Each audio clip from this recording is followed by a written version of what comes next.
should be answered. The Jones family, they deserve it.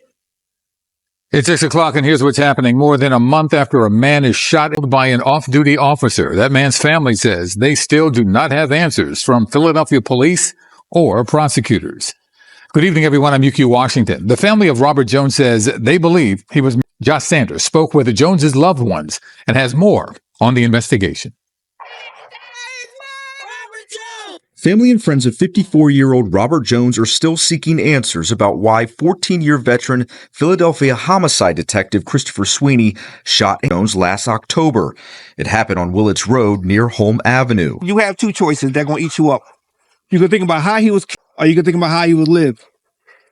I'm going to think about, right now, my job is to think how he was, because I got to fight this until we get justice. His brother Michael says Jones had a servant's heart and was Mr. Reliable. He's the first person on everybody's phone you call when you break down the side of the highway. In October, police say Jones got out of his car and approached Detective Sweeney's personal car, prompting Sweeney to fire multiple shots through his window. Jones.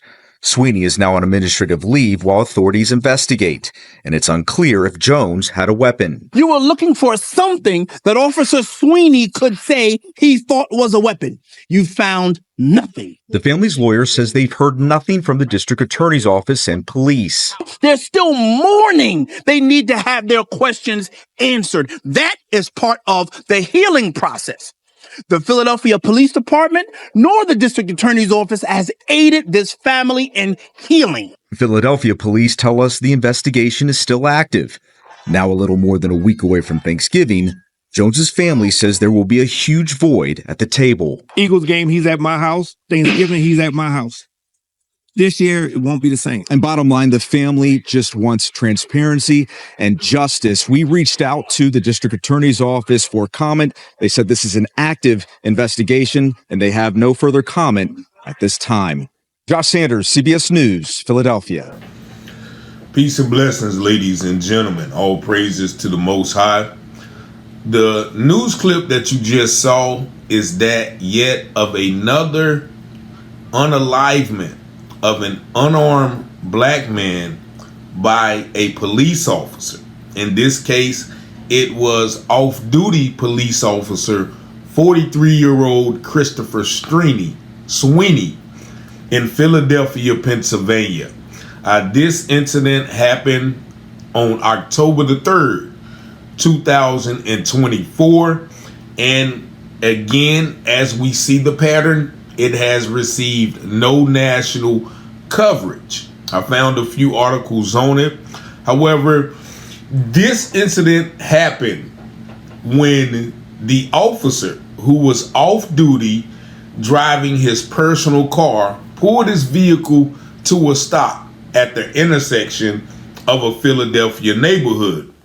Now, 54-year-old Robert Jones, who was the victim of this crime, and yes, it is a crime, 54-year-old Robert Jones also saw the car stop there, and because he was a certified road assistance person, he got out to offer assistance to this officer.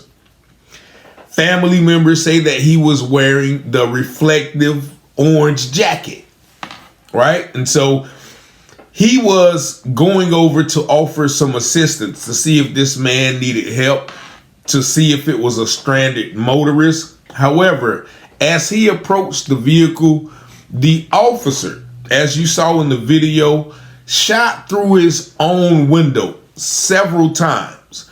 The article says with at least one shot. See how vague that is? At least one shot hitting Jones. And Jones was transported to a local hospital where he was pronounced deceased.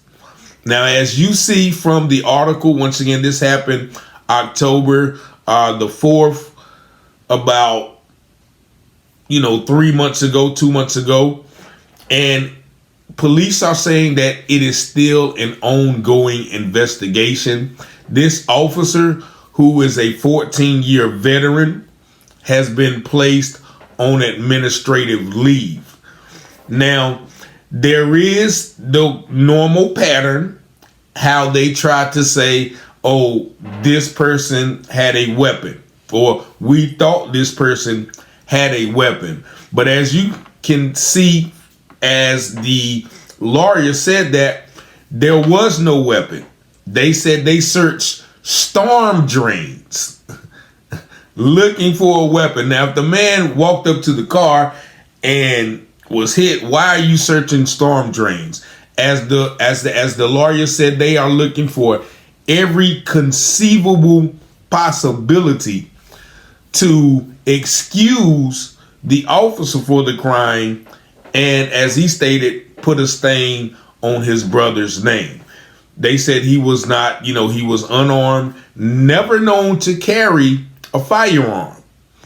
He was where he had worked at I think a plant or a mill in Philadelphia, and they had just recently been promoted to a supervisor. So he never, ever carried guns. Also, his family said he didn't even have his cell phone on him.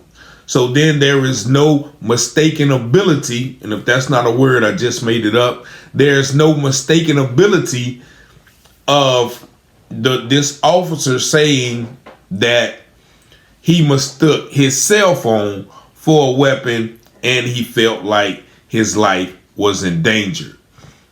They said that Robert Jones was known in the community of someone whom you could call if your car broke down. If you were having roadside emergencies, people would call him because he was certified in that capacity. And so the question remains, why did the officer shoot him? And the family says that they have had no word from the DA. The police department remains mum, because honestly, there is no explanation for these types of instances. The fact that the mere presence of a black man invokes fear in these officers is unfathomable. But as one person said last night in a video I was listening to, this system has been designed just like it was planned to design, to operate. The lady mentioned all of these police unalivings. This is exactly how police was trained from the beginning of time. The police originated from the slave patrols. And what were the slave patrols? They was put in place to insert fear until the recently freed ex-slaves for fear of revolution or retribution for treatment. But as the lady mentioned, that has never happened. And so there's a deep ingrained fear or even guilt of what was done in the past to black men and black people in general that exudes the attitude that, oh, they're coming to get me because of what was done to them, which could be further from the truth. Black men just really want to be left alone. Don't pull me over. Don't search me. Don't profile me. Don't violate my rights. When I assert my rights, don't get aggressive with me. That's all that we want. I just watched a video of a white man literally fighting the police. Like, he had the police on the ground and they was tussling. And then finally the police pulled out his taser and tased the man. But I've yet also seen videos in the case of my man Elroy Clark. And I did a video on that. You can go back and watch it. Elroy Clark in Florida, where he just literally charged at the police. And that officer took out his weapon and fired multiple times. And that is not the only situation where people charge at police and then they automatically get unalived. Or in many cases, they are running away from the police and then they get unalived. But in this incident, and I wish I had the video to show you, this man was actually assaulting the police. So what makes that act less likely to receive the sentence of extermination, as it is in so many times of other races. This man was white and literally just, him and the police officer going back and forth. He kept, backing up and kept charging the police. And finally, the police pulled out his taser, not his revolver, like is done so many times in the black community. And then, he tased the man. But people wonder, when will this end? Will this get worse when, Trump takes office? How much worse can it get? How much worse can this? And this happened October the 3rd, 2024. And there's many, many more from last year that you have probably never heard about it. And once again, I probably wouldn't have heard about it if someone hadn't been, assertive enough to send me the video. And so once again, I do want to say, rest in peace to Robert, aka Mac Jones. And, we hope and pray that this officer, Christopher Sweeney, gets prosecuted from or by the fullest extent of the law. Once again, he was unarmed. As the lawyer said, they went into manholes, inside sewers. They were looking for a knife, a sharp instrument. They were looking for a dark object. Anything to justify that this officer thought that Mr. Sweeney had a weapon, and they could find nothing. And so this is an outright atrocity.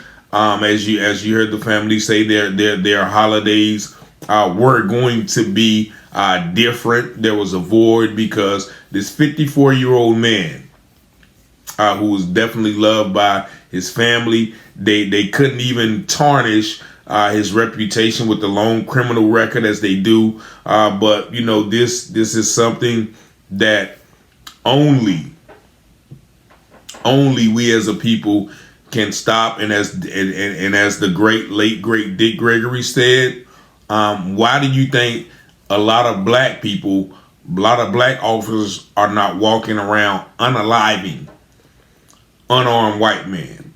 Is it because they are more moral, they're more spiritual, they're more ethical? No. It is because they know that white folks won't tolerate it. And he ended saying, until we stop tolerating it, then it's going to continue. Shout out to the people who are protesting, holding up signs. But until we do more than that, we're going to have to leave it in God's hands. Because, they're not going to stop. They're not going to get some moral compass to say, yeah, we got to stop unaliving unarmed black men because it's wrong. No amount of laws, no amount of bills is going to curb this thing that we have seen pattern over the last decade, but also from the beginning of time in this country of America. 919-587-7782. Peace and blessings. From local stories to Wayne County news, get ready to dive into everything happening in North Carolina with Taylor House Publishing. Got a story to share? Shoot us an email at taylorpublishinghouse@gmail.com. If you're looking to publish your book or need some top-notch mentorship, we've got your back. Join the excitement with the one and only Richard Taylor, right here at Taylor House Publishing. Speak with Richard directly at 919-587-7782. Don't forget to smash that like button, hit subscribe, and invite your family and friends to watch. From Wayne County to the Carolina coast, Taylor House brings the news you love most. Tune in on YouTube, don't miss a beat. Local stories that keep you in your feet. Taylor House, we got the scoop.